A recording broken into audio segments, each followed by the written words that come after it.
ദൈവനാമത്തിന് മാത്രം ഉണ്ടാകട്ടെ. നമ്മുടെ കർത്താവായ യേശുക്രിസ്തുവിൻ്റെ നാമത്തിൽ എല്ലാവർക്കും എൻ്റെ സ്നേഹവന്ദനം. യുഗങ്ങളിലെ ക്രിസ്തു ഭാഗം 48. എട്ടാമതായി പുത്രൻ ഇപ്രകാരം പിതാവിൽ നിന്ന് അയക്കപ്പെട്ടു. സാത്താൻ്റെ അധികാരത്തെ ജയിച്ച് ഉത്തമദാനമാകുന്ന പരിശുദ്ധാത്മാവിനെയും അവനിൽ സകല ദൈവിക ദാനങ്ങളെയും മനുഷ്യർക്കായി ഏറ്റുവാങ്ങിക്കൊണ്ട് താൻ ഉണ്ടാക്കിയ രക്ഷയിൽ മനുഷ്യർ ഓഹരിക്കാരാകുന്നതിന് പരിശുദ്ധാത്മാവിനെ ഈ ലോകത്തിലേക്ക് അയച്ചു. നോക്കൂ, എഫെസ്യർ 4:8 മനുഷ്യർക്ക് നല്ല ദാനങ്ങളെ കൊടുത്തു എന്ന് രേഖപ്പെടുത്തിയിട്ടുണ്ട്. 9. സഭയ്ക്കും പിതാവിനും മധ്യസ്ഥനായിരിക്കുന്ന യേശുക്രിസ്തു മൂലം രക്ഷയും പരിശുദ്ധാത്മാവ് മൂലം ശ്രേഷ്ഠജ്ഞാനവും ഉളവായിരിക്കുന്നു. പരിശുദ്ധാത്മാവാൽ സഭ രൂപീകരിക്കപ്പെട്ടു. ക്രിസ്തീയ കൂട്ടായ്മയുടെ ഐക്യത്തെ കാണിക്കുവാനായി എഫെസ്യർ 4:6 കാണുക.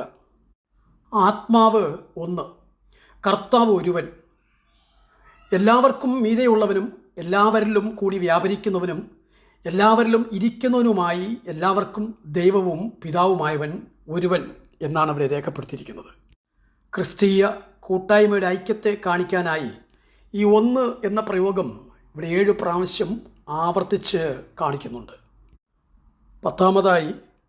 ഒടുവിൽ പുത്രൻ മടങ്ങി വന്ന് ന്യായവിധി നടത്തി തൻ്റെ രാജ്യത്തെ പിതാവിൻ്റെ പക്കൽ ഏൽപ്പിക്കും. കാണുക 1 കൊരിന്ത്യർ 15:24 മുതൽ 28 വരെ. അന്ന് അവൻ എല്ലാ വാഴ്ചയ്ക്കും അധികാരത്തിനും ശക്തിക്കും നീക്കം വരുത്തിയിട്ട് രാജ്യം പിതാവായ ദൈവത്തെ ഏൽപ്പിക്കും. അവൻ സകല ശത്രുക്കളെയും കാൽക്കീഴാക്കുവോളം വാഴേണ്ടതാകുന്നു. ഒടുക്കത്തെ ശത്രുവായിട്ട് മരണം നീങ്ങിപ്പോകും. സകലത്തെയും അവൻ്റെ കാൽക്കീഴാക്കിയിരിക്കുന്നു എന്നുണ്ടല്ലോ. സകലവും അവന് കീഴ്പ്പെട്ടിരിക്കുന്നു എന്ന് പറഞ്ഞാൽ സകലത്തെയും കീഴാക്കി കൊടുത്തവൻ ഒഴികെയത്രേ എന്ന് സ്പഷ്ടം. എന്നാൽ അവന് സകലവും കീഴ്പ്പെട്ടു വന്ന ശേഷം ദൈവം സകലത്തിലും സകലവും ആകേണ്ടതിന് പുത്രൻ താനും സകലവും തനിക്ക് കീഴാക്കി കൊടുത്തവന് കീഴ്പ്പെട്ടിരിക്കും എന്ന് രേഖപ്പെടുത്തിയിരിക്കുന്നു. ഇവിടെ പറയപ്പെട്ട ഈ വാക്യത്തിൽ 28 വാക്യത്തിൽ പുത്രൻ താനും സകലവും തനിക്ക് കീഴാക്കി കൊടുത്തവന് കീഴ്പ്പെട്ടിരിക്കും എന്ന് പറയുന്നുണ്ടല്ലോ. പിതാവും പുത്രനും ഒന്നാകുന്നു എന്നത് ദൈവത്വത്തിൽ ആണ്. എന്നാൽ താത്വികമായി ആളത്വത്തിൽ വെവ്വേറെയായി പ്രവർത്തിക്കുന്നു. ആ വെവ്വേറെയായ പ്രവർത്തനത്തോടുള്ള ബന്ധത്തിലാണ് കീഴ്പ്പെട്ടിരിക്കും എന്ന് പറയുന്നത്.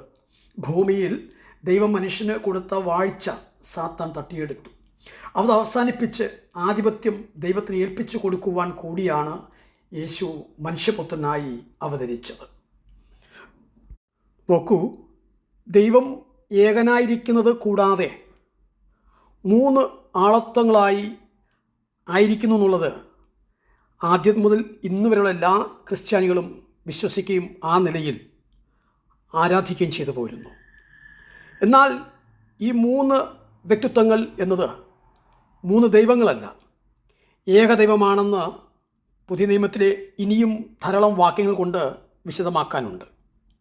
നോക്കൂ, യേശു സ്വർഗാരോഹണം ചെയ്യുന്നതിന് മുമ്പ് തൻ്റെ ശിഷ്യന്മാരോട് നിങ്ങൾ പുറപ്പെട്ട് പിതാവിൻ്റെയും പുത്രൻ്റെയും പരിശുദ്ധാത്മാവിൻ്റെ നാമത്തിൽ സ്നാനം കഴിപ്പിപ്പിൻ എന്ന് കൽപ്പിച്ചു. മത്തായി 28:19. ഈ സംഭവം യെരുശലേമിൽ നടന്നതാണ്. ഇതിനെ കർത്താവിൻ്റെ അന്ത്യനിയോഗം അല്ലെങ്കിൽ മഹാനിയോഗം എന്ന് വിളിക്കുന്നു.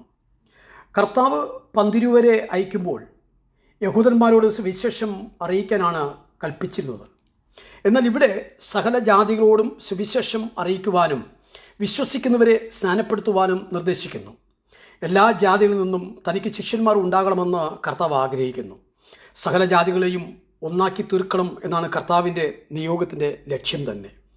സ്നാനപ്പെടുത്തുന്നത് പിതാവിൻ്റെയും പുത്രൻ്റെയും പരിശുദ്ധാത്മാവിൻ്റെയും നാമത്തിൽ ആയിരിക്കണമെന്ന് നിഷ്കർഷിക്കുന്നു. ദൈവത്തിൻ്റെ 3 ആളത്വങ്ങളെയും ഇവിടെ വ്യക്തമായി ചിത്രീകരിക്കുകയും 3നും കൂടി ഒരു നാമം, അത് ദൈവം മാത്രം എന്ന് വെളിപ്പെടുത്തുകയും ചെയ്യുന്നു.